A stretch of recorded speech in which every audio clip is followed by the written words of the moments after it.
नमस्कार, बहुत स्वागत आप सभी का। मैं आपके साथ अब्दुल नबी हसन। मिशन पूर्वांचल पर प्रधानमंत्री नरेंद्र मोदी, ऐसा हम क्यों कह रहे हैं? दरअसल इसको इस तरह से समझते हैं। दरअसल उत्तर प्रदेश में 4 चरणों के लिए वोटिंग हो चुकी है। अब 5वें चरण के लिए घमासान जारी है। 5वें चरण में पूर्वांचल की 14 लोकसभा सीटों पर 20 मई को वोटिंग होना है। इसके लिए सभी दलों ने अपनी पूरी ताकत लगाई हुई है। बीजेपी की ओर से खुद प्रधानमंत्री नरेंद्र मोदी ने मोर्चा संभाल लिया है। ऐसा इसलिए है क्योंकि बीजेपी 2019 में पूर्वांचल के इलाकों में अपना एक छत्र राज कायम नहीं कर सकी थी। समाजवादी पार्टी और बीएसपी गठबंधन के चलते पूर्वांचल की आधा दर्जन सीटों पर बीजेपी को मात खानी पड़ गई थी, जिसका हिसाब बराबर करने के लिए प्रधानमंत्री मोदी हुंकार भर रहे हैं। वाराणसी से अपना नामांकन दाखिल करने और रोड शो में शक्ति प्रदर्शन के बाद प्रधानमंत्री नरेंद्र मोदी गुरुवार से पूर्वांचल के दुर्ग को दुरुस्त करने के लिए उतर चुके हैं। प्रधानमंत्री नरेंद्र मोदी गुरुवार को प्रतापगढ़, आजमगढ़, लालगंज, जौनपुर मछली शहर और भदोही लोकसभा सीट से विपक्ष पर जमकर हमला बोलते हुए नजर आए। आजमगढ़ में प्रधानमंत्री नरेंद्र मोदी ने मध्य प्रदेश में यादव मुख्यमंत्री दिए जाने की बड़ी बात कह दी। प्रधानमंत्री मोदी ने कहा कि हम यदुवंश का महत्व जानते हैं। पीएम ने सीएम योगी की भी तारीफ कर दी।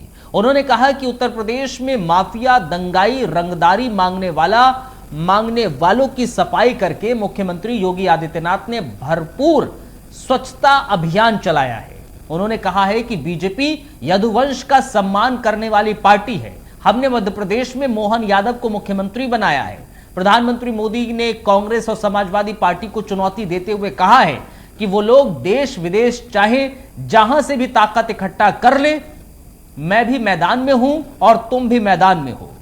उन्होंने ये भी कहा, समाजवादी पार्टी के शहजादे आतंकियों का सम्मान करते हैं। उनके कार्यकाल में दंगाइयों को छोड़ने का काम होता था। उन्होंने कहा कि कांग्रेस और सपा भले ही 2 दल दिखते हो, मगर इनकी दुकान एक ही है। ये झूठ, तुष्टीकरण, परिवारवाद और भ्रष्टाचार का सामान बेचते हैं। आज दरअसल इसी पर हम चर्चा करेंगे कि बीजेपी के लिए पूर्वांचल कितनी और क्यों जरूरी है। पूर्वांचल का मोर्चा पीएम मोदी ने क्यों संभाल लिया है और क्या 2019 की हार का हिसाब 2024 में होगा। इस पर विपक्ष की क्या है तैयारी। तो चलिए, प्राइम एजेंडा आज हम करेंगे शुरू इन्हीं कुछ सवालों के इर्द गिर्द, क्योंकि इस वक्त सब लोग, जितने भी राजनीतिक दल हैं, पक्ष हो या विपक्ष हो, मिशन पूर्वांचल में जुटे हुए हैं। जाहिर तौर पर मिशन पूर्वांचल की जिम्मेदारी भारतीय जनता पार्टी के तरफ से खुद स्टार प्रचारकों में शुमार प्रधानमंत्री नरेंद्र मोदी ने जिम्मेदारी को उठाया हुआ है। क्यों? क्योंकि पूर्वांचल की वो सीटें, तकरीबन जो 21 सीटें हैं पूर्वांचल की, और 5वें चरण का अगर जिक्र करें 14 सीटों पर चुनाव होना है। इन सीटों पर भारतीय जनता पार्टी पिछले चुनाव में खासा असर नहीं जोड़ पाई थी और पिछली दफा चुनाव में समाजवादी पार्टी के साथ गठबंधन बीएसपी का था। एक समाजवादी पार्टी को सीट मिली थी तो बीएसपी के खाते में भी यहां पर सीटें गई थी। लेकिन इस बार भारतीय जनता पार्टी कोई कसर छोड़ना चाहती नहीं है और यही कारण है कि भारतीय जनता पार्टी के खुद स्टार प्रचारक प्रधानमंत्री नरेंद्र मोदी पूर्वांचल में इस वक्त मौजूद हैं, लगातार चुनाव प्रचार कर रहे हैं और उसके अलावा मुख्यमंत्री योगी आदित्यनाथ खुद चुनाव प्रचार कर रहे हैं। इधर विपक्ष का जिक्र करें, समाजवादी पार्टी की तरफ से भी लगातार चुनाव प्रचार चल रहा है, बीएसपी भी चुनाव प्रचार में उतरी हुई है। इन सब के बीच में कांग्रेस का जिक्र करें, कांग्रेस भी चुनावी मैदान में है। रायबरेली की सीट शुमार है, अमेठी की सीट 5वें चरण में शुमार है। रायबरेली खुद राहुल गांधी चुनावी मैदान में है, अमेठी से स्मृति ईरानी है। लेकिन ये जो दुर्ग हैं, अमेठी, रायबरेली, यहां पर पिछले चुनाव का अगर जिक्र करें तो ज्यादा मार्जिन से भारतीय जनता पार्टी ने जीत हासिल नहीं करी थी। फिलहाल इसी पर आज हम चर्चा करने वाले हैं कि आखिर मिशन जो पूर्वांचल है उसकी फतह हासिल करने के लिए जोर आजमाइश हो रही है। कैसे फतह हासिल की जाएगी? प्रधानमंत्री नरेंद्र मोदी ने तो जाहिर तौर पर जो रैलियां की हैं उसमें विपक्ष को तगड़ा हाथों से लिया है, आड़े हाथों लिया। बहरहाल हमारे साथ कुछ मेहमान जुड़ रहे हैं, तारुफ करा देते हैं। खास मेहमान इस वक्त हमारे साथ जो जुड़ रहे हैं भारतीय जनता पार्टी की तरफ से अगर जिक्र करें तो शिव सिंह भारती साहब है। स्वागत कर लेते हैं शिव सिंह भारती साहब का। इसके अलावा हमारे साथ रविंद्र सिंह साहब हैं, समाजवादी पार्टी के प्रवक्ता हैं। बहुत बहुत धन्यवाद आपका भी रविंद्र सिंह साहब। शिव सिंह भारती साहब आपका भी बहुत बहुत शुक्रिया। जैनेन्द्र अर्कवंशी साहब हैं, सुभाषपा से इस वक्त हमारे साथ जुड़े हुए हैं, प्रवक्ता हैं, सुभाषपा का पक्ष रखेंगे। क्या कुछ रहेगा किरदार सुभाषपा का 5वें चरण में, वो भी जानने की कोशिश करेंगे। निरंजन पोद्दार जी हैं, राजनीतिक विश्लेषज्ञ हैं, उनसे भी आज जानने की कोशिश करेंगे 5वें चरण में क्या कुछ नजर आ रहा है। और शुरुआत में निरंजन पोद्दार जी से ही करूंगा, फिर मैं भारतीय जनता पार्टी, समाजवादी पार्टी और सुभाषपा के पास चलूंगा। जरा 5वें चरण के लिए निरंजन पोद्दार जी, आवाज मिल रही है आपको? जी मेरे को आवाज आ रही है। अभी जरा आप लोग अब ऑन स्क्रीन आ गए हैं। बहुत बहुत धन्यवाद आप चारों का इस प्रोग्राम में शिरकत करने के लिए, बहुत बहुत धन्यवाद, बहुत शुक्रिया। निरंजन पोद्दार जी, सबसे पहले मैं आपके पास ही आ रहा हूं, फिर राजनीतिक जो भी मेहमान है हमारे साथ उनके पास पहुंचूंगा। 5वां चरण कई मायनों में खास है, पूर्वांचल है और मिशन पूर्वांचल में सभी दल इस समय जुड़े हुए हैं, पक्ष हो या विपक्ष हो। और जाहिर तौर पर भारतीय जनता पार्टी एनडीए का जिक्र करें, पिछले चुनाव में प्रदर्शन अच्छा था लेकिन उतना बेहतर नहीं था जितना दूसरी जगहों पर था। इस बार उस आजमाइश को पूरा करने की कोशिश की जा रही है, लेकिन 5वें चरण में जो चुनाव के लिए सीटें हैं वहां पर राजनीतिक समीकरण किस तरह से बनते हुए नजर आ रहे हैं, किसका पलड़ा आपको भारी लग रहा है? जाहिर तौर पर जातीय समीकरण का भी जिक्र करेंगे, जरा एक बार तफसील से बता दीजिए, फिर राजनीतिक मेहमानों के पास चलेंगे।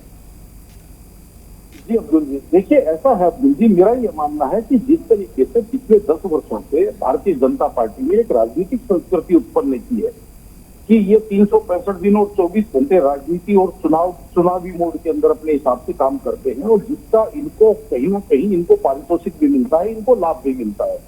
और आपने कहा पूर्वांचल की बात, देखिए निश्चित रूप से जिस तरीके से आप देख रहे हैं कि प्रधानमंत्री नरेंद्र मोदी जी और उनके तमाम 12 के 12 मुख्यमंत्री और कई कैबिनेट मंत्री और जो जिस तरीके से पूरा का पूरा लाव लश्कर पूरे देश के अंदर पग पग नापने पे तुला हुआ है, और दूसरी तरफ आप देखेंगे तो एक जो गठबंधन है वो कहीं ना कहीं भारतीय जनता पार्टी को चुनौती देने की कोशिश कर रहा है, यानी कि वो ये चेष्टा कर रहा है कि कहीं चुनावों के अंदर चुनौती भारतीय जनता पार्टी को दी जा सके, करते हुए दिख रहा है।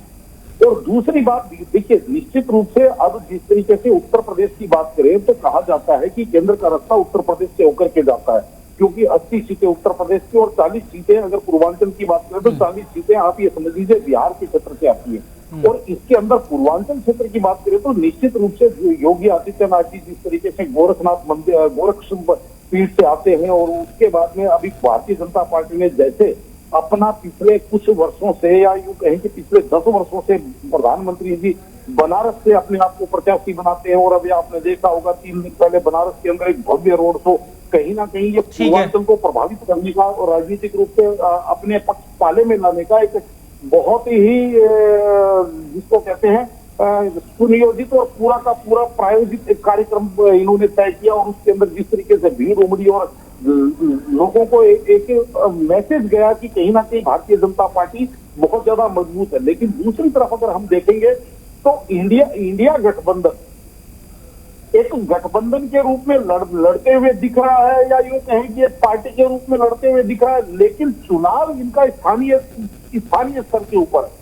और जहां जहां भारतीय जनता पार्टी को चुनौती मिल रही है वहां प्रत्याशियों से चुनौती मिल रही है। स्थानीय स्तर के ऊपर जो एंटी इनकम्बेंसी जो भारतीय जनता पार्टी ने जो कैंडिडेट उतारे हैं उनकी कहीं ना कहीं कोई जिसको कहते हैं कि चाहे उन कैंडिडेट की एंटी इनकम्बेंसी हो या अपोजिशन के कैंडिडेट की कहीं ना कहीं एक प्रतिष्ठा हो या समाज के अंदर किया हुआ कार्य हो कि भारतीय जनता पार्टी को कई सीटों के ऊपर चुनौती का सामना करना पड़ रहा है। लेकिन अगर मैं राजनीतिक दलों की और दोनों की अगर इस तरीके से गुणा बात करूं तो कहीं ना कहीं भारतीय जनता पार्टी बहुत आगे है चुनाव। ठीक है, पॉइंट आ गया आपका पॉइंट। शिव सिंह भारती साहब, मैं आपके पास आ रहा हूं। सबसे पहले मिशन पूर्वांचल को लेकर भारतीय जनता पार्टी बेहद संजीदा नजर आ रही है, गंभीर नजर आ रही है, और शायद यही वजह है कि खुद प्रधानमंत्री नरेंद्र मोदी ने मोर्चा संभाला हुआ है। शिव सिंह भारती साहब 2019 में और देखा जाए वहां पर उतना बेहतर प्रदर्शन नहीं था और यही वजह है कि 2024 में उसका हिसाब किताब बराबर करने के लिए पीएम मोदी खुद चुनावी मैदान में हैं और फ्रंट फुट पर खेल रहे हैं। देखिए, भारतीय जनता पार्टी का जो कार्यकर्ता है वह चाहे राष्ट्रीय स्तर का हो या वो बूथ स्तर का हो, वह समान रूप से कार्य करता है और पूरे 5 साल कार्य करता है। पूरे 5 साल वह जनता के बीच में रहता है। वह चाहे कार्यक्रमों के माध्यम से हो, चाहे विभिन्न अभियानों के माध्यम से हो, चाहे सरकारों द्वारा पहुंचाई गई नीतियों का जायजा लेने के लिए गया हो, लेकिन वह डोर टू डोर जाता है। हमको भले ही दिख रहा है कि माननीय प्रधानमंत्री जी संजीदा है। पहले दिन से मैं कह रहा हूँ, पहले दिन से जिस दिन से चुनाव डिक्लेयर हुआ है, माननीय प्रधानमंत्री जी हो, चाहे प्रदेश के मुख्यमंत्री योगी आदित्यनाथ जी हो, चाहे हमारा प्रदेश का नेतृत्व हो, चाहे हमारा राष्ट्रीय नेतृत्व हो, सारे लोग चुनाव को बड़ी गंभीरता से लिए हुए हैं और बड़ी गंभीरता से लड़ भी रहे हैं। जहां तक पूरब की बात है, तो आप कभी जब चुनाव होने वाला है पूरब में, तो माननीय प्रधानमंत्री जी भारतीय जनता पार्टी का एक बड़ा फेस है। तो सबको दिख रहा है कि माननीय प्रधानमंत्री जी रैलियां कर रहे हैं, अनवरत जनता के बीच में जा रहे हैं, संवाद भी कर रहे हैं, इंटरव्यू भी कर रहे हैं। तो हमको लग रहा है, लेकिन सारे लोग एक साथ भारतीय जनता पार्टी को जिताने में लगे हुए हैं, चाहे वो राष्ट्रीय स्तर का आप ये कहना चाह रहे हैं कि लग रहा है सिर्फ प्रधानमंत्री नरेंद्र मोदी एक्टिव हैं या फिर गंभीर हैं, लेकिन आप कह रहे हैं बूथ स्तर का कार्यकर्ता भी एक्टिव नजर आ रहा है। आ रहा हूं समाजवादी पार्टी के पास। रविंद्र सिंह साहब, क्या इस बार जो पूर्वांचल की सीट्स हैं, पिछली बार समाजवादी पार्टी बीएसपी के साथ ही प्रदर्शन बेहतर रहा था, लेकिन इस बार बीएसपी अलग लड़ रही है, समाजवादी कांग्रेस के साथ है। क्या लग रहा है इस बार चुनौती और ज्यादा तगड़ी है, कंपटीशन ज्यादा नजर आ रहा है, बीजेपी ज्यादा एक्टिव नजर आ रही है एज कंपेयर टू इंडिया गठबंधन? ये सारी बातें तो एक भविष्यवक्ता ही बता सकता है। हम अपनी पार्टी की और बीजेपी की स्ट्रेटजी बता सकते हैं। भारतीय जनता पार्टी के जो रुझान आ रहे हैं वो स्पष्ट है कि उसने अपने को हार मान लिया है। इनकी पेरेंट कंपनी है राष्ट्रीय स्वयंसेवक संघ, उसके मुखिया है मोहन भागवत जी, कांग्रेस के प्रचंड विरोधी, आरक्षण के प्रचंड विरोधी। उन्होंने कहा है, एक स्टेटमेंट परसों नरसों 3-4 दिन पहले दिया कि भारतीय राष्ट्रीय कांग्रेस का भारत के स्वतंत्रता आंदोलन में अहम भूमिका थी। पीएम मोदी ने पटना साहिब जी में जाके जो 780 किसान शहीद हुए उसका प्रायश्चित कर लिया। काशी जी में जो 1000 मंदिर गिरवाए, 1000 से ज्यादा मंदिर, उसका प्रायश्चित कर लिया। वित्त मंत्रालय में, गृह मंत्रालय में आग लग गई। परसों दिल्ली के आईटीओ में आग लग गई, इनकम टैक्स ऑफिस में। ये सब रुझान हैं जो बता रहे हैं कि भारतीय जनता पार्टी ये मान चुकी है कि हम नहीं आते हैं। तो कैसा अंत संत बयान निकलता है। गृह मंत्री जी कहते हैं, जो गृह मंत्री ही नहीं है, इससे पहले एक राज्य के गृह मंत्री रहे हैं, विधायक अनेक बार रहे हैं और सांसद अनेक बार रहे हैं, कह रहे हैं 272 सीटें पाके हम बहुमत पा चुके हैं। तो भारत के संसद में 270 सीटें पाके, तो भारत के संसद में 270 सीटें पाके बहुमत की प्राप्ति नहीं होती। तो वो कह रहे थे 380 जो सीटों पे चुनाव हुआ उसमें 270। बहरहाल आप कंप्लीट कीजिए, फिर मैं फर्स्ट रिएक्शन सुभाषपा का भी लेता हूँ। तो अगर आप गृह मंत्री जी के प्रवक्ता हैं तो आपको बहुत सर ये वाली बातें नहीं किया करिए प्लीज, इस तरह की बातें मत किया करें। मैं क्रॉस क्वेश्चन कर रहा हूँ और मैं बताता हूँ। आप नहीं, मुझे ये वाली बातें सुनिए। रविंद्र जी, मैं सीरियसली, मैं ऑन अ सीरियस नोट बोल रहा हूँ। रुकिए जरा रविंद्र जी, मैं इस तरह की डिबेट नहीं करता हूं कि मैं भारतीय जनता पार्टी का प्रवक्ता बन जाऊं या समाजवादी पार्टी या कांग्रेस का प्रवक्ता बन जाऊं। मैं सवाल करता हूं, फैक्ट्स पर बात करता हूं। और आप जिस तरह से अगर पर्सनल जाते हैं वो जाहिर तौर पर ना मुझे आप किसी भारतीय जनता पार्टी के प्रवक्ता को लेकर पर्सनल जाएंगे या एंकर को लेकर, वरिष्ठ पत्रकार को लेकर पर्सनल जाएंगे, सही नहीं लगता है सर। मैं आपसे ये कहना चाह रहा हूं। बहरहाल आप मुझे पॉइंट मैंने क्लियर किया। प्लीज सुन लीजिए। जब आपने आपका सुन लिया मैंने, जो आपने सही बोला है, गृह मंत्री जी ने कहा हमने 270 सीटें पाके बहुमत हासिल कर लिया है। जितनी बार रिकॉर्डिंग चला के सुनना हो सुन लीजिए। नहीं, मैं उसको क्लियर कर रहा हूं। गृह मंत्री ने, मैं वही बयान आपको बता रहा हूं, गृह मंत्री का ये बयान था कि पहले 4 चरण के जो चुनाव हुए हैं 380 जो सीटें हैं उनमें से हमने 270 सीटें हम जीत रहे हैं, हम पूर्ण बहुमत से आ रहे हैं। ये उनका बयान था, मैं उसको आपको करेक्ट कर रहा हूं। फिर मैं आपको करेक्ट कर रहा हूं। हाँ। उनका बयान है कि 270 सीटें पाके आप बहुमत हासिल कर चुके हैं। ठीक है, वो मैं आपको करेक्ट कर रहा हूं। मैं ठीक है, बहुत बहुत बहुत शुक्रिया, आपने मुझे करेक्ट किया। मैं आगे जा रहा हूं, जरा सुभाषपा के पास जा रहा हूं। जैनेन्द्र अर्घवर्षी साहब, क्या लग रहा है सर पूर्वांचल को लेकर आपको? नहीं, पूर्वांचल के अंदर 21 जिले हैं और 26 लोकसभा सीटें हैं। 26 में से जो एनडीए गठबंधन ने पिछली बार जीती थी वो लगभग 21 सीटें जीती थी। यहाँ पर मैं एक चीज बताना चाहूंगा कि हमारी पार्टी का जो जनाधार है वो पूर्वांचल में बहुत अधिक है। ये इससे स्पष्ट हो जाता है, सोहेलदेव भारतीय समाज पार्टी का जो जनाधार है ये इससे स्पष्ट हो जाता है कि 2017 में जब हम भाजपा के साथ मिलकर एनडीए गठबंधन में शामिल थे, उस समय चुनाव लड़े थे, तो जो विधानसभा की सीटें थी लगभग तो एनडीए गठबंधन के पक्ष में, भाजपा के पक्ष में गई थी। और 2022 में जब हम समाजवादी पार्टी के साथ लड़े थे तो लगभग 60 से 70% सीटें पूर्वांचल की सपा के साथ गई थी और हमारे जो सपा और सोहेलदेव भारतीय समाज पार्टी का गठबंधन था उसके साथ गई। मैं यहाँ पे स्पष्ट कर देता हूँ कि भाजपा हमारी एक नैसर्गिक सहयोगी है और हमारे कुछ मनमुटाव हुए थे जिसकी वजह से अलग हुए थे, लेकिन हम फिर से एक साथ हैं और हमारी ताकत दिन दूनी रात चौगुनी तरक्की कर रही है। और एक और चीज मैं स्पष्ट कर दूं, माननीय अखिलेश जी हों या माननीय राहुल जी हों, ये कभी भी जनता के बीच में नहीं जाते हैं जब तक कि चुनाव ना हो, अदरवाइज ये जनता से दूर रहते हैं। लेकिन हमारे एनडीए का, चाहे वो मुख्यमंत्री हो, चाहे मंत्री हो, चाहे वो प्रदेश अध्यक्ष जी हो, चाहे कोई भी कार्यकर्ता हो या जिला अध्यक्ष हो, जनता के बीच में 24/7 रहते हैं। मैं एक चीज और स्पष्ट कर दूं, घोसी लोकसभा सीट से हमारे प्रत्याशी राष्ट्रीय महासचिव जी माननीय अरविंद राजभर जी चुनाव चिन्ह छड़ी पे चुनाव लड़ रहे हैं। तो मैं ये चीज भी स्पष्ट कर दूं कि हम पूर्वांचल के अंदर 26 में से 26, उत्तर प्रदेश के अंदर 80 में से 80 और लोकसभा पूरे देश की लोकसभा सीटों में से 400 पार करने जा रहे हैं। पिछली बार घोसी आपके खाते में नहीं थी, एनडी के खाते में नहीं थी, इस बार देखते हैं क्या होता है। मैं एक चीज स्पष्ट कर दूं कि देखिए क्या होता है कि कहीं पे बहुत सारी चीजें होती हैं, तो वहां पे कहीं ना कहीं दिक्कत हो गई थी। एक मैं विधानसभा के जो आप पूछना चाह रहे हैं वो बता देता हूं कि वहां पे दिक्कत ये हुई थी कि 5 साल के अंदर चौथा वो चुनाव था, 6 साल के अंदर, माफ कीजिएगा, 6 साल के अंदर चौथा चुनाव था। तो जनता कहीं ना कहीं नाराज थी कि पहले प्रत्याशी इस्तीफा देकर राज्यपाल बनाए गए थे, उसके बाद दारा सिंह चौहान जी को सपा से जीते थे, लेकिन वो इस्तीफा देके इस बार आपके मुताबिक इस बार वो नाराजगी जो है, मतलब ये जनता की कहीं ना कहीं नाराजगी थी और कहीं ना कहीं कार्यकर्ता, वो नाराजगी आप कह रहे हैं कि वो नाराजगी दूर हो गई है। बहरहाल आता हूँ जरा, ठीक है भारती साहब, मैं आपके पास आ रहा हूँ, एक बार फिर आ रहा हूँ पोटदार जी आपके पास, बाद में आऊंगा। लेकिन भारती साहब जरा बताएं, आखिर आप तो ये कह रहे हैं कि भाई जो बूथ लेवल का कार्यकर्ता है वो भी चुनाव मैदान में है, वो भी एक्टिव है, लेकिन प्रधानमंत्री नरेंद्र मोदी की आखिर आपको इतनी क्या जरूरत पड़ रही है पूर्वांचल में कि वो लगातार रैलियां कर रहे हैं और विपक्ष पर निशाना साध रहे हैं।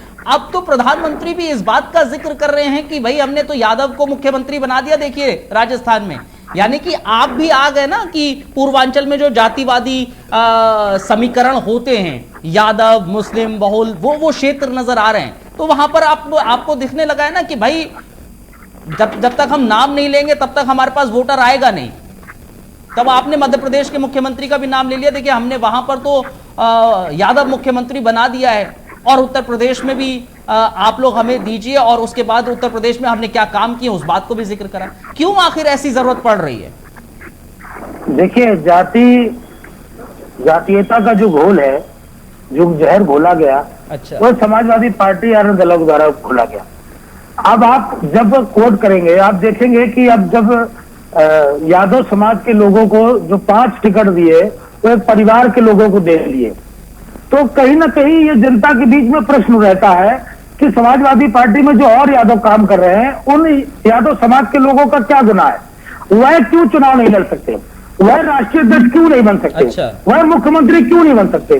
तो अगर हम कहीं से अलग से कुछ कर रहे हैं, हमने वहां मोहन यादव जी को की आवश्यकता पड़ी तो हमने उनको सीएम बनाया, उसका जिक्र माननीय प्रधानमंत्री जी कर रहे हैं। माननीय प्रधानमंत्री पूर्वांचल से चुनाव लड़ते हैं, बनारस उनकी सीट है, तो कहीं ना कहीं जब जिक्र करते हैं तो सर्व समाज की जब हम बात करते हैं तो सर्व समाज का चेहरा एक दिखना भी चाहिए, एक निश्चित आवरण जो है जो समाज का है वो बनना चाहिए। जब हम सबका साथ सबका विकास की बात करते हैं तो सबका साथ और सबका विकास की बात करेंगे और उसको डिस्क्राइब करेंगे तो उसमें सभी का साथ रहना चाहिए। मेरा सवाल तो यही है ना सर, भारती साहब, मेरा सवाल तो यही है ना कि सबका साथ सबका विकास की बात कर रहे हैं, बहुत अच्छी बात है, आप कामों को गिनाइए, बहुत अच्छी बात है, लेकिन जिस आप दंश का कह रहे हैं कि भाई जो जातिवादी का खेल है वो शुरुआत कहां से हुई, समाजवादी पार्टी से, लेकिन अब आप भी तो उसी का ही जिक्र कर रहे हैं ना कि हमने देखिए हमने बना दिया यादव।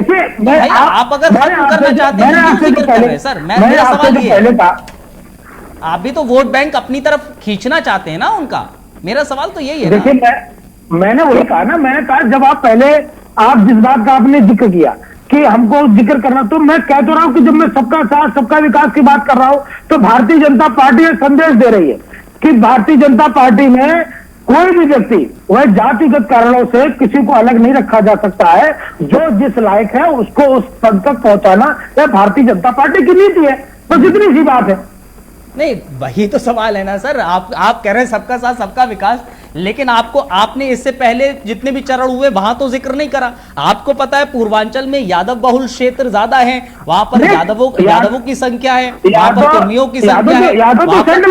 नहीं, मैं एक बात बता रहा हूं, आप उसको साधने की कोशिश कर तो रहे हैं ना, आप अगर भरे मंच पर इस बात का जिक्र कर रहे हैं तो।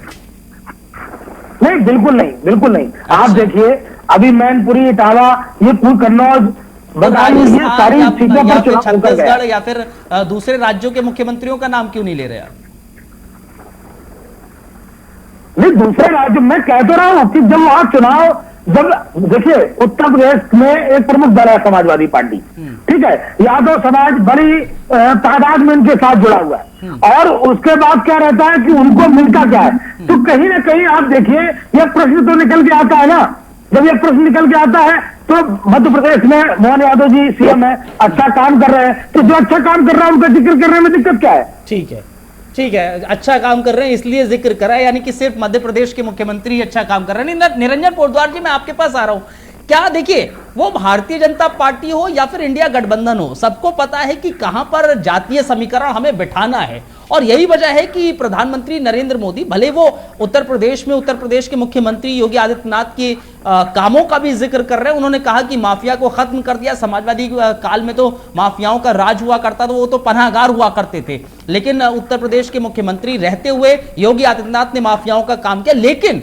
जब उन्होंने मध्य प्रदेश के मुख्यमंत्री मोहन यादव का जिक्र करा कि हमने एक यादव को मुख्यमंत्री बनाया, तो वो यादव वोट बैंक को अपनी तरफ साधने की तो कोशिश कर रहे हैं ना। निश्चित रूप से देखिए अब्दुल जी, आज हमारे देश को 75 साल आजाद हुए होंगे, और आप ये मान के चलिए कि 75 साल बाद में भी हमारे यहाँ जाति है कि जाति नहीं। और आप देखेंगे, केवल आप मोहन यादव जी की क्यों बात करते हैं? मुझे एक बात बताइए, जो महामहिम राष्ट्रपति जी द्रौपदी मुर्मू जी, उनको भी तो इसीलिए आगे लाया गया ना क्योंकि वो आदिवासी है, या यूं कहीं कि एक वो पिछड़े समाज से है, या यूं कहीं कि किसी भी राजनीतिक दल के लिए ये बिल्कुल असंभव है कि वो किसी भी जातीय समीकरण या यूं कहें कि सोशल इंजीनियरिंग के बिना फार्मूले के चुनाव में जा पाए और कामयाबी पा पाए। क्योंकि हमारे यहाँ, जैसे मैंने आपको शुरुआत में कही, कि जाति है कि जाति नहीं, और निश्चित रूप से देखिए, अगर जिसको कहते हैं कि जब लड़ाई होती है या युद्ध होती है तो उसके अंदर काम दाम सारी नीतियां अपनाई जाती है। और जिस तरीके से अभी कुछ समय से भारतीय जनता पार्टी ने देखा होगा कि जिस तरीके से एक हिंदुत्व का झंडा बरदार बन रही थी, लेकिन अभी पिछले 4-6 महीनों से आरक्षण और ये तमाम जातिवादी चीजों को लेकर के विपक्ष ने एक, आप ये मान के चलिए, जो संगठित हिंदू समाज था उसके अंदर कहीं ना कहीं एक विभेद या उसके अंदर एक बदलाव लाने का प्रयास किया। तो भारतीय जनता पार्टी अब ये सोच करके कि भाई अगर यहाँ पे कुछ बदलाव आ गया तो बहुत बड़ा नुकसान हो सकता, तो इसलिए जिस तरीके से 3 राज्यों के अंदर इन्होंने सोशल इंजीनियरिंग का फार्मूला अपनाया कि जिस तरीके से विष्णुदेव साय जी को छत्तीसगढ़ का मुख्यमंत्री बनाया, आदिवासी पिछड़े क्षेत्र से आते हैं, और मध्य प्रदेश का ये मोहन यादव जी को बनाया, यानी कि ओबीसी समाज। वही तो सवाल था मेरा कि वो सब चीजों को अलग अलग जाति के जो लोगों को अलग अलग ओहदे दिए गए हैं, वो कहां पर किसको फिट करना है वो हर राजनीतिक दल जानता है, और शायद यही वजह है कि मध्य प्रदेश के मुख्यमंत्री का जिक्र हुआ है। लेकिन रविंद्र जी, सवाल समाजवादी पार्टी से भी ये बनता है, जिस तरह से भारती साहब कह रहे थे कि समाजवादी पार्टी कहा जाता था कि भाई यादव जो वोट बैंक है वो समाजवादी पार्टी के साथ है, यादवों के साथ रहती है, लेकिन अब तो वो अपने घर के है यादवों को ही आगे बढ़ा रही है, सिर्फ चुनाव मैदान में सिर्फ घर के यादवों को ही आगे बढ़ाया है, उसके अलावा कुछ नहीं किया। समाजवादी पार्टी किसी को भी आगे बढ़ा रही हो, बीजेपी की परेशानी का सबब क्यों है? अच्छा, जब वो अपने 110 सांसदों का टिकट काट दी और 70 आयातित जो फाइनेंशियल अपराधी हैं उनको आगे बढ़ा दी, तो उस पर वो चिंतन मनन करें। हम किसको आगे बढ़ा रहे हैं उनका विषय नहीं है, वो जो 70 अपराधियों को फाइनेंशियल अपराधियों को आगे बढ़ा रही है उस पर चिंतन मनन करना चाहिए उनको। मतलब इसका विषय नहीं है कि भाई समाजवादी पार्टी में जो अखिलेश यादव है, मुलायम सिंह यादव रहे, उनके घर वालों को ही अगर टिकट दे दिया गया, कोई दिक्कत नहीं है, भारतीय जनता पार्टी क्यों देख रही है, हम दे रहे हैं टिकट, हमें किसी और को टिकट ही नहीं देना। इससे कोई संवैधानिक रोक है क्या? मैं सवाल कर रहा हूं ना कि क्या कोई और समाजवादी पार्टी में कोई कार्यकर्ता, कोई बड़ा लीडर ऐसा नहीं था जिसको टिकट दिया जाए, ये सवाल किया जा रहा है। ये हमारा अंदरूनी मामला, हम जिसको अच्छा। बड़ा लीडर छोटा लीडर समझेंगे उसको देंगे। अभी एक सज्जन बोल रहे थे भारतीय जनता पार्टी वाले जातिवादी, भारत में जितने जातियां हैं उनके सारे प्रकोष्ठ भारतीय जनता पार्टी में हैं। उनका प्रधानमंत्री कहता मैं पिछड़ा हूँ, उनका मुख्यमंत्री कहता है मैं क्षत्रिय हूँ, दूसरे को जातिवादी कहते हैं। जातिवादी सभाएं करते हैं, अब मुसलमानों में भी जातिवादी सभाएं करते हैं, मुसलमानों को भी अलग अलग बांटने के लिए उसमें भी जातिवादी सभाएं करते हैं। ये हमको कहते हैं जातिवादी। इनके द्वारा चरित्र को ऐसे बोलने भी समझ में आ जा रहा है। और रही टिकट देने की बात में, टिकट कोई किसी को भी दे सकता है।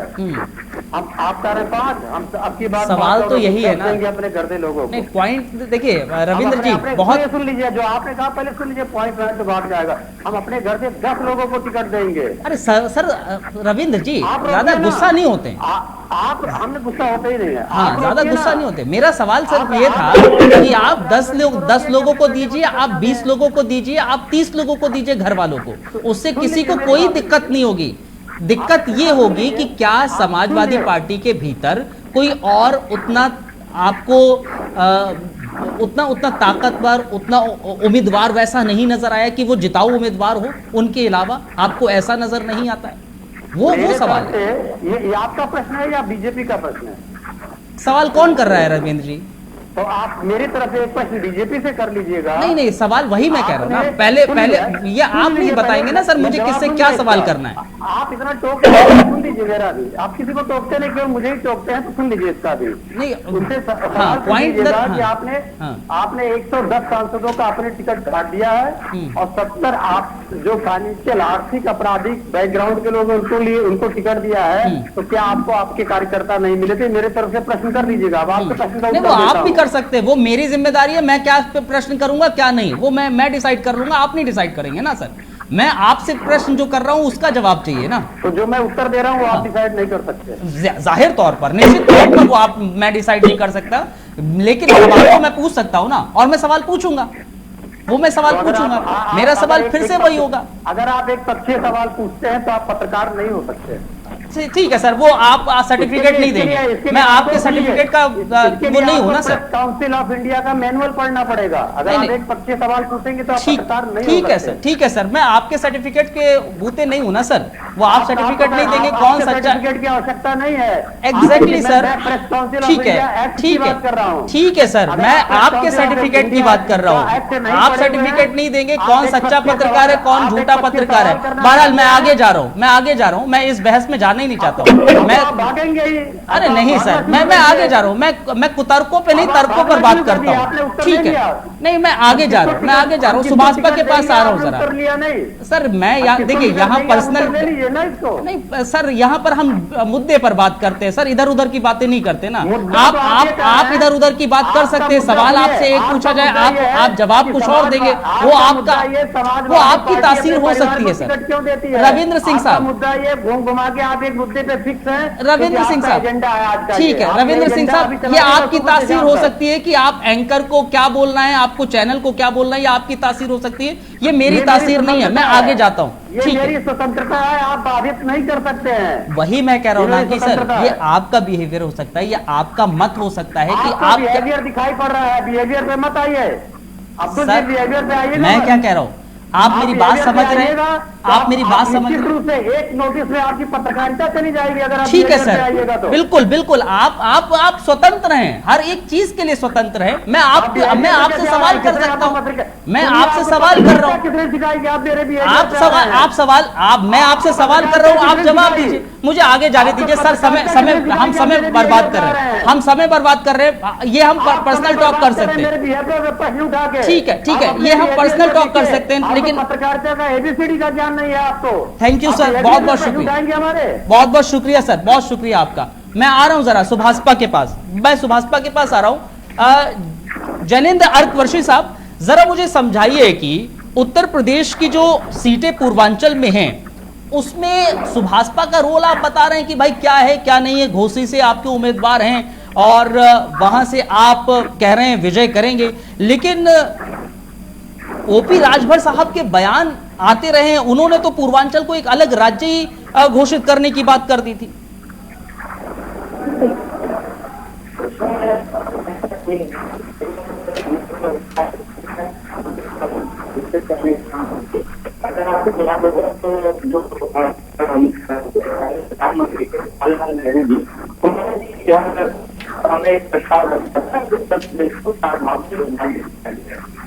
ऑडियो सही है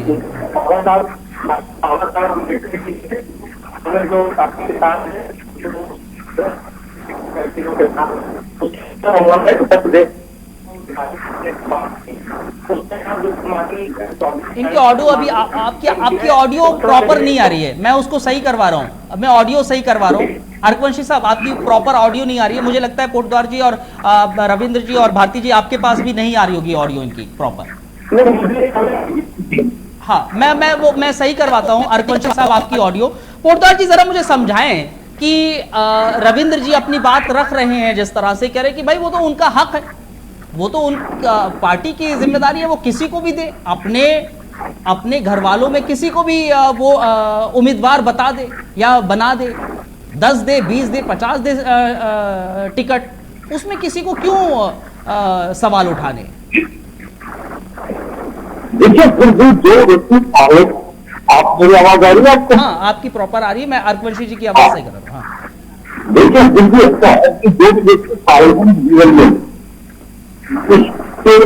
मेरा ये मानना है कि जिससे हर एक चीज के ऊपर जनता रिएक्ट होती है, उसके हर चीज हर काम के लिए हर काम का विश्लेषण किया जाता है कि भाई ये इन्होंने एज ए राजनीतिक दल इन्होंने अच्छा किया बुरा किया, इन्होंने एज ए राजनीतिक पर्सन इन्होंने अच्छा किया बुरा किया। और ये जो स्कूटी है, ये स्कूटी लोकतंत्र के अंदर हर एक नेता की होती है। ये पहले जो राजा महाराजाओं का जमाना हुआ करता था, जब आप ये समझिए उस समय राजाओं के खिलाफ कोई बोल नहीं सकता था या उनकी कोई आलोचना नहीं कर सकता था, अगर कोई करता था तो राजगृहों के अंदर बंद कर दिया जाता था। लेकिन आज की तारीख में अगर आप देखेंगे तो पूरे देश के अंदर ऐसा कोई नेता या ऐसा कोई राजनीतिक व्यक्ति या राजनीतिक दल नहीं है जिसकी कोई आदमी आलोचना नहीं करता हो। हर एक व्यक्ति उसकी मूल्यांकन करता है। अब ये है कि आप किसी की आलोचना करते हैं, कोई किसी की आलोचना करता है, किसी की विचारधारा अच्छी लगती है, किसी को किसी की विचारधारा अच्छी लगती है, किसी को किसी के कार्य किए हुए अच्छे लगते हैं, किसी को किसी के कार्य किए हुए अच्छे लगते हैं। वो अपनी यही लोकतंत्र की अवधारणा भी है कि जिसको जो चीज अच्छी लगे वो उसके साथ उसके लिए बोल सकता है। और हमारे यहाँ किसी को अभिव्यक्ति की आजादी भी कही जाती है। लेकिन तकलीफ कब होती है कि जब कुछ लोग, आप ये समझ लीजिए, जो अभिव्यक्ति की आजादी के झंडा बरदार होते हैं, और जब भारत तेरे टुकड़े होंगे और उन चीजों के ऊपर जब कोई आदमी आपत्ति उठाता है और उसके अंदर भी कहा जाता है कि नहीं ये तो अभिव्यक्ति की आजादी है, वही लोग किसी राजनीतिक दल के या किसी राजनीतिक व्यक्ति के ऊपर अगर उसके राजनीतिक आचरण को लेकर के या उसके जो भी उसकी जो राजनीतिक रणनीतियां उसके ऊपर लेकर के अगर कोई सवाल या जवाब या विश्लेषण किया जाता है, तो उस समय कहीं ना कहीं कुछ लोगों को नागवार गुजरती है। तो मेरे हिसाब से बिल्कुल लोकतंत्र के अंदर वो चीज उचित नहीं है, क्योंकि लोकतंत्र के अंदर हमारे यहाँ जो भी राजनीति में है वो सार्वजनिक जीवन में है, उनका मेरा ये मानना है उनका बेडरूम और उनका किचन, ये दो चीजें उनकी व्यक्तिगत होती है, उसके अलावा सारी की सारी चीजें। ठीक है फुलवार जी, मैं पूर्वांचल पर आ रहा हूँ, भारती साहब मुझे जरा समझाए। देखिए अमेठी, फैजाबाद, बांदा, कौशाम्बी, मोहनलालगंज, यहां से आप जीते जरूर, लेकिन जो मार्जिन था पिछले चुनाव में वो बहुत कम था, कहीं 55,000 था, कहीं 60,000 था, कहीं 70,000, इतना मार्जिन था, और वो सीटें अमेठी में स्मृति ईरानी थी। इस बार भी अमेठी से स्मृति ईरानी है, वहां पर क्या लग रहा है लड़ाई तगड़ी होने वाली है? रायबरेली में इस बार राहुल गांधी, आप लोग कह रहे हैं, प्रधानमंत्री ने आज कहा कि राहुल गांधी की भी टाटा बाय बाय हो जाएगी, लेकिन राहुल गांधी, कांग्रेस दम भर रही है कि नहीं इस बार हम अच्छा प्रदर्शन करते हुए नजर आएंगे। जब इतना कम मार्जिन पिछले चुनाव में था, इस बार तो एंटी इनकम्बेंसी भी देखने को मिल सकती है, क्या रणनीति रही है इसमें? देखिए 14 के बाद जब 19 का चुनाव हुआ, तो जिस तरह से देश का वातावरण कांग्रेस ने बनाया था कि भारतीय जनता पार्टी कोई भी दल 5 साल के लिए रहेगा, उसके बाद कांग्रेस फिर रिपीट करेगी, जैसे उत्तर प्रदेश के अंदर था कि 5 साल सरकार रहेगी, 5 साल के बाद फिर से पुनः सपा रहेगी तो बसपा आ जाएगी, बसपा रहेगी तो सपा आ जाएगी। ये इन्होंने 10-15 साल ये खेल खेला, वही खेल इन्होंने 2019 के चुनाव के में भी खेला था। तो वोटों का अंतर जरूर कम रहा। आज भारतीय जनता पार्टी का जनमानस में इतना विश्वास बढ़ा है, आप निश्चित रूप से मानिए कि 2024 का जो चुनाव है, तो 2024 का चुनाव ये एक बड़ी तासीर लिख के जाएगा, और पुनः यहाँ पर जितनी भी सीटों का आपने जिक्र किया है, हम बड़े मार्जिन से चुनाव जीतने वाले हैं। नहीं, वही तो मैं जानना चाह रहा था कि मार्जिन किस तरह से बढ़ाया जाएगा। बहरहाल आ रहा हूं रविंद्र जी, आपकी मुस्कुराहट बता रही है कि आप वो कह रहे हैं कि बड़े मार्जिन से जीतने वाले हैं, तो आपका भी इस पर टिप्पणी आएगी। लेकिन मेरा सवाल आपसे ये रहेगा कि भाई प्रधानमंत्री नरेंद्र मोदी जब रैली कर रहे थे तो उन्होंने समाजवादी पार्टी का भी जिक्र करा। उन्होंने कहा देखिए जरा पिछले जब समाजवादी पार्टी की सरकार थी कैसे माफियाओं का राज था, शहर में माफिया रहते थे समाजवादी पार्टी के, उनके पनाहगार रहते थे। आज की तारीख में योगी आदित्यनाथ ने माफियाओं का खात्मा कर दिया है। उन्होंने सीधे तौर पर समाजवादी पार्टी पर माफिया राज का आरोप लगाया था। जो 10 साल तक प्रधानमंत्री रहा हो, जन कल्याण की एक भी बातें मन से ना कह पा रहा हो, भैंस की बात कर रहा हो, माफिया की बात कर रहा हो, औरतों से संबंधित एक जेवर की बात कर रहा हो, तो निश्चित रूप से उसके पास कहने के लिए कुछ भी नहीं है, और वो ऐसा लगता है कि वह व्यक्ति मानसिक रूप से अस्वस्थ हो चुका है। अब आते माफिया पे। उत्तर प्रदेश के मुख्यमंत्री पे जितने भी मुकदमे थे, एक माफिया को शर्मसार करने वाले मुकदमे हैं।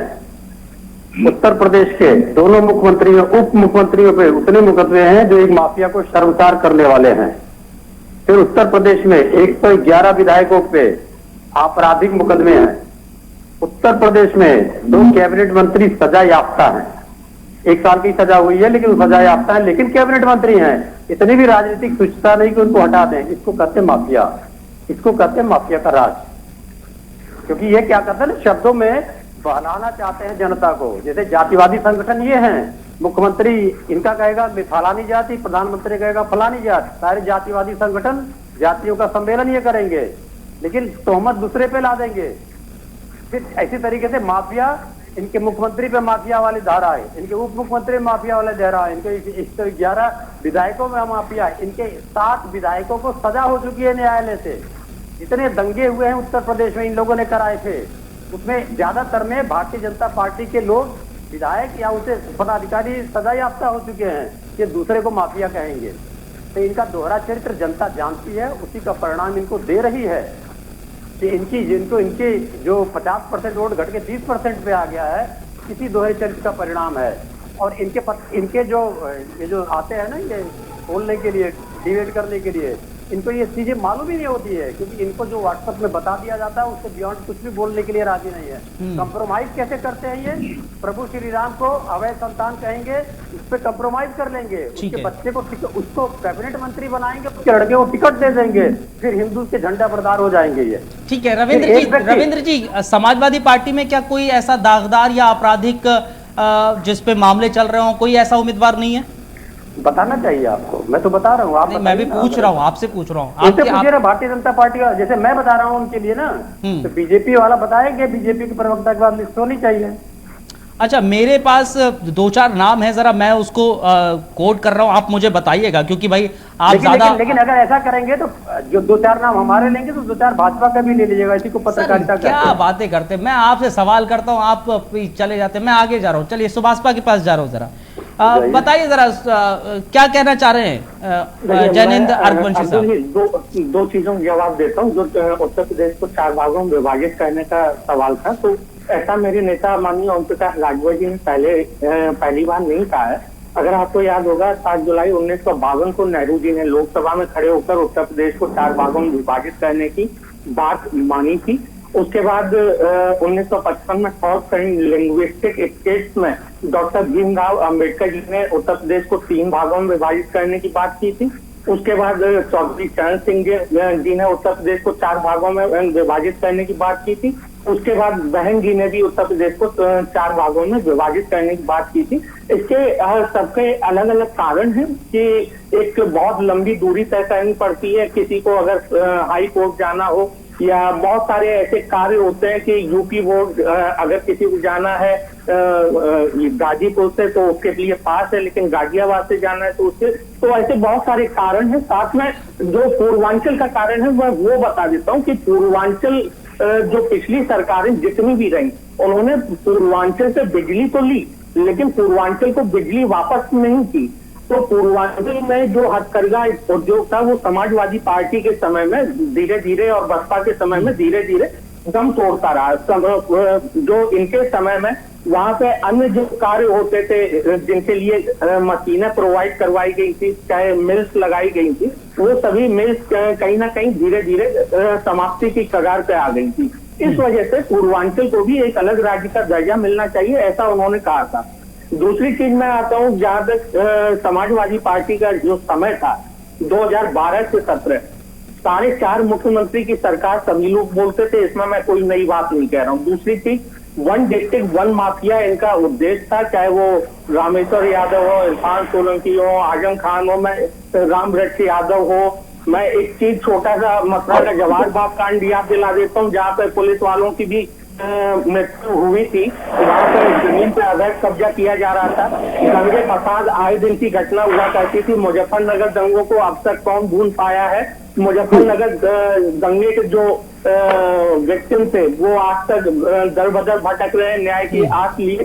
तो माननीय योगी जी के आने के बाद धीरे धीरे सभी को न्याय मिल रहा है। एक और चीज मैं बताना चाहूंगा कि सपा कहीं ना कहीं जो एक और बीच प्रोग्राम में बात आई थी यादव, तो मैं इसी तक बता देता हूँ कि एक ही परिवार से 5 यादव लोगों ने टिकट दिया है। इन्होंने कोई नेता यादव जाति में खड़ा नहीं होने दिया।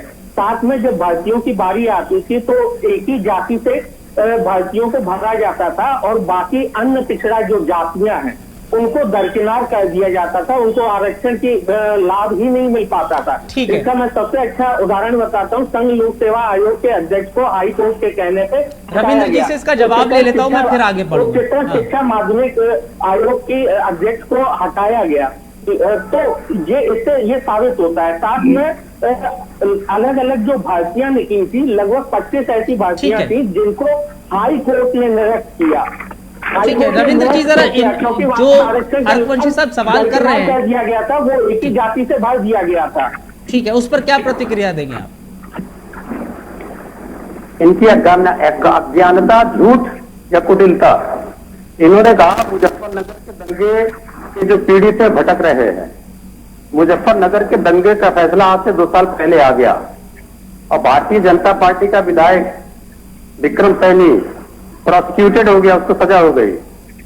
तो भारतीय जनता पार्टी के कार्यकर्ताओं को सजा हो गई। तो कहाँ दंगे के आरोपी, दंगे के पीड़ित भटक रहे हैं, उनको तो न्याय मिल गया, उनको तो न्याय मिल गया। तो इस तरीके से झूठ बोलते हैं, ज्ञान भी नहीं इसका मतलब, या तो ज्ञान की कमी है या तो कुटिलता। दंगे को लेकर सजा नहीं हुई, दंगे के आरोप में फंसे हुए समाजवादी पार्टी के गुंडे। और मैं एक और चीज बता दूं, शिवपाल यादव जी, अक्षय यादव जी और राम गोपाल यादव जी अब अपने झूठ को साबित करने का प्रयास कर रहे हैं। न्यायालय के ऊपर झूठ बोल के, न्यायालय के ऊपर भी झूठ बोल दिया। देखिए ये बेचैनी होती है इन लोगों की, जांच जारी है, ये बेचैनी होती है। न्यायालय के ऊपर भी झूठ बोल दिया इन्होंने। ये लोग भी, अरे न्यायालय तो सही बोलिए, योगी जी को मंदिर में तो भेज रहे हैं भीख मांगने के लिए। जांच जारी है, सीबीआई की जांच चल रही है, सीबीआई की जांच चल रही है या नहीं, आप स्पष्ट कर दीजिए। अरे बात सुनिए, आपका झूठ सुनिए, अब इनका दूसरा झूठ सुन लीजिए। अभी तो न्यायालय पे झूठ बोल दिया इन्होंने कि नहीं है। देखिए ये झूठ बोलने वाले व्यक्ति, भड़काने वाले व्यक्ति, मौका परस्त, योगी जी को भिखमंगा कहने वाले, मोदी जी को झूठा कहने वाले, अमित शाह को झूठा कहने वाले, योगी जी से भीख मांगने वाले, ये इनका ये बयान है। देखिए कितने बेचैनी आ गई। जांच चल रही है कि नहीं? मैं जब इनकी बात बता रहा हूँ तो सीबीआई UBI में चले गए। आप बताइए, जांच चल रही है या नहीं चल रही है, आप बताइए। तब योगी जी से कब भीख मंगा रहे हैं ये बता दीजिए। मोदी जी से माफी मांगिए, योगी जी से माफी मांगिए, अमित शाह से माफी मांगिए। अब सुनिए, आपका उत्तर सुनिए। तो इन्होंने झूठ बोला था, ठीक है, रुकिए जरा, झूठ बोला था, घबराहट है, बौखलाहट है, झूठ बोला है, साहब रुकिए, आरकवंशी साहब रुकिए जरा। घबराहट, बौखलाहट, झूठ बोलने की और मौका परस्ती। ठीक है, आरकवंशी साहब रुकिए, आरकवंशी साहब रुकिए, आरकवंशी साहब रुकिए। प्रभु श्री राम को अभय संतान कहने वाले को टिकट देने वाली, कैबिनेट मंत्री बनाने वाली भारतीय जनता पार्टी, आप जैसे मौका परस्त जो झूठ बोलते हैं टीवी में बैठ के न्यायालय के बारे में, न्यायालय के बारे। रविंद्र जी रुकिए जरा, आरकवंशी साहब रुकिए, कोटद्वार जी जरा समझाइए जरा। ठीक है कोटद्वार जी, इस पर आपको कमेंट चाहिए, फिर भारती जी के पास जाऊंगा मैं। कोटद्वार जी इस पर कमेंट दीजिए आप। ठीक है रुकिए जरा, रविंद्र जी रुकिए, मैंने जवाब सुन लीजिए। आपने कहा ना इन महोदय ने जब झूठ बोला है न्यायालय के ऊपर में, तो जरा सुन के मैं उसी पर ही करा दीजिए जरा, नहीं चुप कराइएगा तो बोलेंगे। आरकवंशी साहब रुकिए जरा, आरकवंशी साहब रुकिए, कंप्लीट कर लीजिए रविंद्र जी, फिर मैं कोटद्वार जी के पास जा रहा हूँ। इसी पर पहला झूठ इन्होंने न्यायालय पे बोल दिया, मुजफ्फरनगर दंगे पे, फिर दंगे पे बोले। अब दंगे की जरा फहरिस्त सुन लीजिए। बिसाड़ा दंगा में संगीत सोम पर अर्थदंड, पचरुखिया कांड में योगी जी का दंगे में, पचरुखिया कांड में योगी जी पे नाम, कासगंज के दंगे में विश्व हिंदू परिषद का आदमी को कन्विक्टेड, बकरा दंगे में योगी जी का नाम, गोरखपुर दंगे में योगी जी का नाम, मऊ दंगे में हिंदू आनी का नाम। चलिए ठीक है, मैं आ रहा हूँ निरंजन कोटद्वार जी। चलिए निरंजन कोटद्वार जी, इस पर कमेंट कीजिए जरा, क्या कहना चाह रहे हैं आप। मैं आ रहा हूँ आरकवंशी साहब, ठीक है, पॉइंट आया आपका भी, मैं रविंद्र जी की भी बात सुन ली। कोटद्वार जी आइए, मैं अगर क्रॉस क्वेश्चन करूंगा तो रविंद्र जी या फिर कोई भी क्या कुछ बोल दे, पता नहीं मुझे। आइए जरा कोटद्वार जी। आप सवाल कीजिए, किस सवाल पे करना नहीं, जो अभी बहस चल रही थी वो मुजफ्फरनगर दंगों का जिक्र करने लगे और इधर रविंद्र जी कहने लगे कि भाई भारतीय जनता पार्टी के तमाम लोग इन दंगों में शामिल थे, उस पर फैसला आ गया। उस पर जरा थोड़ा सा मुझे रोशनी डालिए और उसके बाद मैं भारती जी के पास चलूंगा, पूर्वांचल को लेकर ही जो सवाल चल रहे हैं। देखिए मुझे निश्चित रूप से ये मेरे कहने की या सुनने की बात नहीं है। पिछले 5 वर्षों के अंदर उत्तर प्रदेश के अंदर कोई दंगा हुआ है क्या, कोई बड़ा दंगा हुआ है क्या? और होता क्या था कि वास्तव में ये है कि जब सरकार, संरक्षित लोग जब दंगा फसाद या इन चीजों के अंदर संलिप्त होंगे तो निश्चित रूप से समाज में अशांति होगी। लेकिन आज जिस तरीके से उत्तर प्रदेश, समझ लीजिए पिछले 5 वर्षों के अंदर, पिछले 7-8 वर्षों के अंदर उत्तर प्रदेश के अंदर तमाम, चाहे वो हिंदुओं के हो, चाहे मुसलमानों के हो, चाहे मुहर्रम हो, चाहे ईद हो, चाहे दिवाली हो, चाहे रामनवमी हो, सब सारी यात्राएं, धार्मिक यात्राएं पूरी शांति से और पूरी सद्भाव से निकल रही है। और अब तो आप ये भी देखेंगे, आपने ये चीज भी देखी होगी कि जिस तरीके से अभी रामनवमी के ऊपर जिस तरीके की यात्राएं निकली, और मैंने देखा मुस्लिम समाज के लोग वहां पे फल वितरित कर रहे हैं, वहां पे पानी वितरित कर रहे हैं, वहां पे फूल मालाओं से स्वागत कर रहे हैं। तो ये वातावरण कैसे बदल गया? ये वातावरण तब बदल गया कि देखिए निश्चित रूप से जब हमारे यहाँ कहा जाता है कि जब आप अगर अपराधियों को और जिसको कहते हैं अपराधी मानसिकता के लोगों को संरक्षित करेंगे। मुझे कहने में कोई संकोच नहीं। मुझे एक बात बताइए, समाजवादी पार्टी के विद्वान प्रवक्ता यहाँ बोलते तो है, लेकिन इनके पास अयोध्या में राम मंदिर में जाकर के मत्था टेकने के लिए इनके पास टाइम नहीं है। लेकिन मुख्तार अंसारी के मजार के ऊपर जाकर के उसके यहाँ उसके मैयत में जाकर के वहां शामिल होने के लिए इनके पास समय है। क्या वो 60 हत्याओं का जिम्मेदार नहीं था? ठीक है सर, वो फिर हम राम मंदिर पर जाएंगे, फिर वो रविंद्र जी अपना जवाब दे देंगे, वो एक अलग मुद्दा चला जाएगा। मैं आ रहा हूँ जरा भारती साहब, ठीक है, जब पोद्दार ने पूछा है तो नहीं मैं आऊंगा, आपके पास आऊंगा सर। मैं पोद्दार का जवाब दूं। मैं निरंजन पोद्दार से पूछता हूँ। निरंजन पोद्दार गए थे क्या मत्था टेकने के लिए? सर ठीक है, रविंद्र जी श्री राम के मंदिर में, ठीक है, मैं हमसे प्रश्न पूछेंगे? नहीं सर, कैसी बात करते हैं आप? कह रहे हैं कि क्या आप हमसे प्रश्न पूछेंगे का मतलब है आप वो सबसे सवाल कर सकते हैं ना? तो भारतीय निरंजन पोद्दार ने जितनी बातें बोली हैं उनका रिकॉर्डिंग करके देख लीजिएगा। वास्तविकता में कुछ भी लेना नहीं है। ये 4 जून के बाद ये लोगों को काटना चालू कर देगा ये व्यक्ति। और फिर निरंजन पोद्दार अभी झूठ बोल रहे थे। निरंजन पोद्दार कह रहे थे जब सारे दंगाई शासन में बैठे थे, क्या कहते हैं खो बैठे, खो बैठे जब इनके बाद। ठीक है, रुकिए रविंद्र जी, रुकिए कोटदार जी, रुकिए मेरे पास समय खत्म है। ये 16 और के कोटदार जी, अरे रविंद्र जी रुकिए ना, रविंद्र जी मुख्यमंत्री है। अरे रविंद्र जी रुकिए, दंगा कौन करेगा? रविंद्र जी रुकिए। भारती साहब जरा बताएं, आप रैलियों में समाजवादी पार्टी के माफिया राज का जिक्र कर रहे हैं। रविंद्र जी कह रहे हैं कि आप ही के तमाम लीडर्स हैं, तमाम नेता हैं, वो ऐसे संलिप्तता उनकी नजर आ जाती है, वो आरोपित नजर आते हैं ऐसे दंगों में। देखिए, चुनाव भी बचा है ना, चुनाव भी खत्म नहीं हुआ है। और जिस तरह से ये जो बहस चल रही है, आप देखिए यही चरित्र इनका था। इनका कार्यकर्ता जब उत्तर प्रदेश का चुनाव था तो सड़क पर आकर चिल्लाने लगा कि 11 तारीख को आने दो, 11 तारीख को हम बताएंगे। 11 तो इनको कहीं ना कहीं ये गठबंधन से या कैसे क्या है मैं बता नहीं सकता, ये तो वही बताएंगे। इनको पता नहीं किस बात का एहसास हो गया है कि भारतीय जनता पार्टी की सरकार बनने वाली नहीं है। अब पुराना समय इनका फिर से लौट आएगा, लेकिन ये भ्रम है, ये पूरी तरह से भ्रम है। ये चीख कर अपनी बात को सही सिद्ध करने के लिए कुछ भी बोलेंगे और किसी को भी बोलेंगे। अमर्यादित होना पड़ेगी तो अमर्यादित भी हो जाएंगे। लेकिन मैं इनको एक बात साफ साफ बता देना चाहता हूँ, योगी जी चिल्ला रहे हो चाहे मोदी जी चिल्ला रहे हो, बिल्कुल सही चिल्ला रहे हैं। इस प्रदेश को वही बता रहे हैं। चलिए ठीक है, मेरे पास समय खत्म हो रहा है।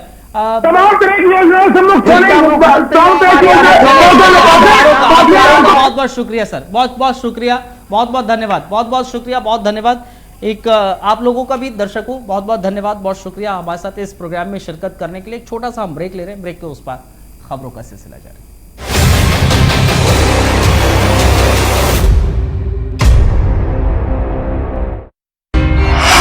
आपके और करीब आया प्राइम न्यूज,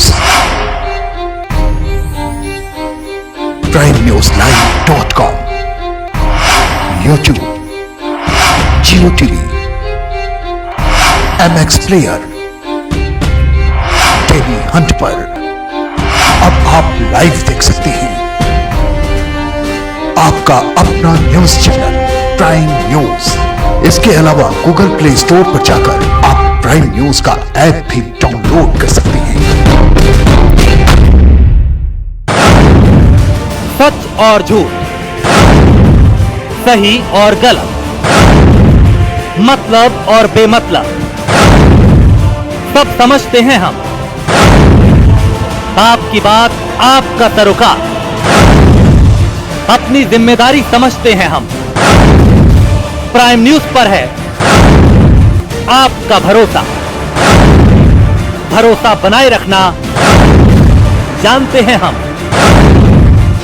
ये है प्राइम न्यूज, क्योंकि सच जरूरी है। डॉक्टर साहब, ये माँ के ऑपरेशन के पैसे वो हो गए। भाई तू क्या कर रहा है? इधर आ, बैठ। 25 लाख तक का इलाज अब फ्री।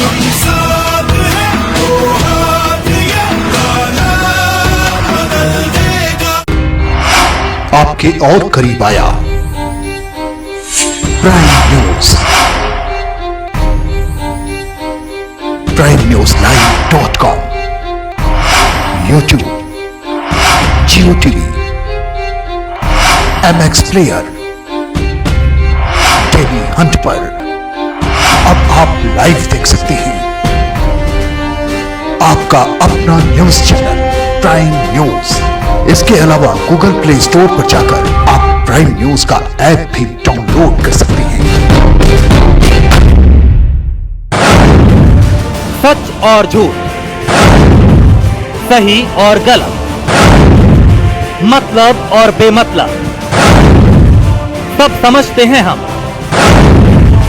आपकी बात, आपका सरोकार, अपनी जिम्मेदारी समझते हैं हम। प्राइम न्यूज पर है आपका भरोसा, भरोसा बनाए रखना जानते हैं हम। ये है प्राइम न्यूज, क्योंकि सच जरूरी है। आपके और करीब आया prime news. primeNewsLive.com, YouTube, Jio TV, MX Player, TV Hunt पर अब आप लाइव देख सकते हैं आपका अपना न्यूज चैनल प्राइम न्यूज। इसके अलावा गूगल प्ले स्टोर पर जाकर आप प्राइम न्यूज का ऐप भी डाउनलोड कर सकते हैं। सच और झूठ, सही और गलत, मतलब और बेमतलब, सब समझते हैं हम। आपकी बात, आपका सरोकार, अपनी जिम्मेदारी समझते हैं हम। प्राइम न्यूज पर है आपका भरोसा, भरोसा बनाए रखना जानते हैं हम। ये है प्राइम न्यूज, क्योंकि सच जरूरी है। आपके और करीब आया